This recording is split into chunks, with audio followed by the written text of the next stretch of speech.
नमस्कार, आप देख रहे हैं भारत की आवाज और मैं हूं आपके साथ साक्षी निर्माण। आइए शुरुआत करते हैं आज की कुछ खास खबरों से। आज के लगभग 1.5 महीना पहले मुझे ये जानकारी हुई कि 16-17 में 3 पंचायती राज प्रशिक्षण केंद्र के लिए प्रदेश सरकार की तरफ से 25-25 करोड़ रुपया सैंक्शन हुआ था। तो मैंने सबसे पहले बलिया देखा, तो बलिया तो कंप्लीट है, अम्बेडकर नगर और ये कन्नौज। तो जब कन्नौज के विषय में हम जानकारी लेने की कोशिश किए तो पता लगा कि आप देख रहे हैं जो सूचना मिली वो सही सूचना है। तो इसी के निरीक्षण के लिए हम लोग आज इधर आए हैं कि इसमें दिक्कत क्या है, इस दिक्कत को ठीक करके जो मंशा है सरकार की, उस मंशा के हिसाब से काम को सुचारू रूप से कराया जाए। सर जी, आज आप आए थे तो आपको सफाई व्यवस्था भी दुरुस्त नहीं मिली है, गंदगी मिली, क्या खामियां मिली हैं? देखिए, 2 पाटन के बीच में साबित बचाने को है ना। अब तो अगर हम बोलेंगे तो विरोधाभास शुरू हो जाता है।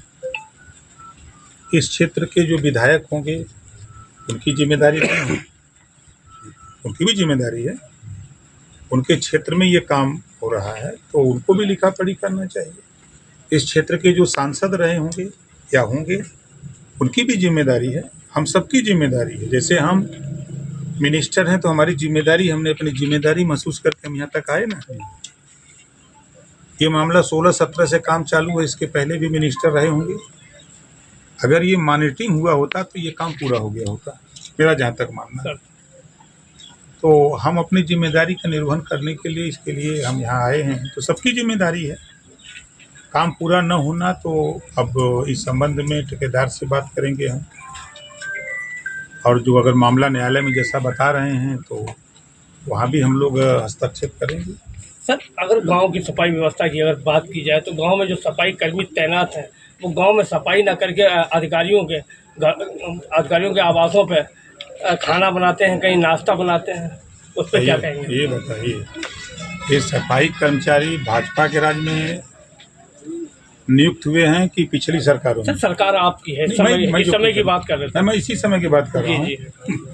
ये नियुक्ति जब से हुई तो जो आप बता रहे हैं व्यवस्था पहले से है कि इसी सरकार में हुई है? सर, आप पंचायती राज मंत्री हैं, मैं तो आपका दायित्व है। गांव में गंदगी पड़ी हुई है, नहीं, सफाई कर्मी नहीं पहुंचते हैं। देखिए, देश के प्रधानमंत्री माननीय नरेंद्र मोदी जी की भी मंशा है, योगी आदित्यनाथ जी की भी मंशा है, हमारी भी मंशा है, पूरे प्रदेश की सरकार की मंशा है, आपकी भी मंशा है और जनता की भी मंशा है कि प्रदेश, गांव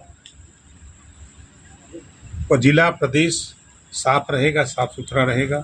जो गांधी जी की सोच थी स्वच्छ भारत, तो उसमें काम हो रहा है, ऐसा नहीं है।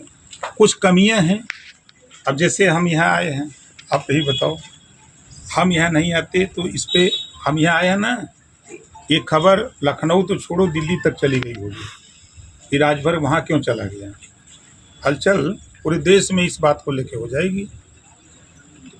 जिस बात को आप कह रहे हो मुझे भी जानकारी हुई है, मैंने भी इस पे काम शुरू किया है कि अब हम जो हमारे पंचायत सचिवालय हैं, हम अपने पंचायत सचिवालय में हम अटेंडेंस आधारित बायोमेट्रिक अटेंडेंस कराने के लिए हम तैयारी कर रहे हैं, ताकि जो आपकी शिकायत है, हमारी शिकायत नहीं, जनता की सुझाव, उसको गलत शिकायत, हमारे सुझाव है कि गांव में सफाई जो काम होते केवल कागजी काम होते हैं, जमीनी स्तर पर कुछ नहीं होता है। देखिए, एक चीज आप जान लीजिए, राजभर को जानते हैं ना? हाँ, बिल्कुल बिल्कुल। लगभग हम भले आपसे आज पहली बार मुलाकात हो, लेकिन हमको अंदाजा है कि राजभर को आप धीरे धीरे 7 साल से सुन रहे हैं। जी। हम दूसरे मिजाज के नेता हैं, हम जिस काम में लगते हैं उस काम को करते हैं। जो आपका सुझाव है, जो जनता की चाहत है, सरकार कटिबद्ध है। ये बीमारी लंबे समय से पाल के रखी गई है, उसको ठीक करने में थोड़ा टाइम लगेगा। आपने देखा कि इधर चुनाव 4 जून को गिनती हुई, 12 को सरकार बनी, उसके बाद से हम लगातार अपने काम में लगे हैं और उसका प्रमाण 2016-17 का ये पंचायत राज प्रशिक्षण केंद्र ये गवाह है कि हम यहाँ आए हैं। तो यहाँ आपको आने वाले दिनों में ये कंप्लीट भी मिलेगा, साफ सफाई भी मिलेगी, हर व्यवस्था यही नहीं आपको हम अपने विभाग के बदौलत हम पूरे प्रदेश के 25 करोड़ आबादी को हम साफ सफाई के मामले में बेहतर करने के लिए पूरी ताकत के साथ लगने जा रहे हैं। सर ग्राम विकास अधिकारी को एक कनेक्शन मिलना चाहिए नियमानुसार, या उसके बड़ा कनेक्शन मिलना चाहिए, लेकिन जलालाबाद में इतनी दूरी बढ़ा दी गई है, 15-15 किलोमीटर दूरी बढ़ा दी, जिससे कि लोगों का काम नहीं हो पा रहा है।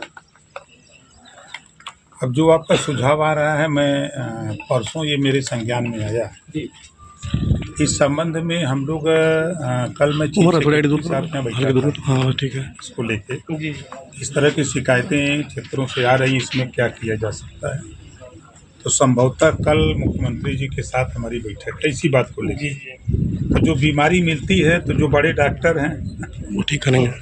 हम जिसका इलाज नहीं कर सकते उसके इलाज के लिए बड़े डॉक्टर के पास हम लोग जाते हैं और बताते हैं भाई आप अपना इंजेक्शन और टैबलेट और पानी उनी चढ़ाइए ताकि ये बीमारी ठीक हो। सर ये सब्जी को बराबर ऑफर दिया जा रहा है लीजिए की तरफ मानसून ऑफर, क्या कहना है इस पर आपको? ये मुंगेरी लाल का सपना सोच रहे हैं।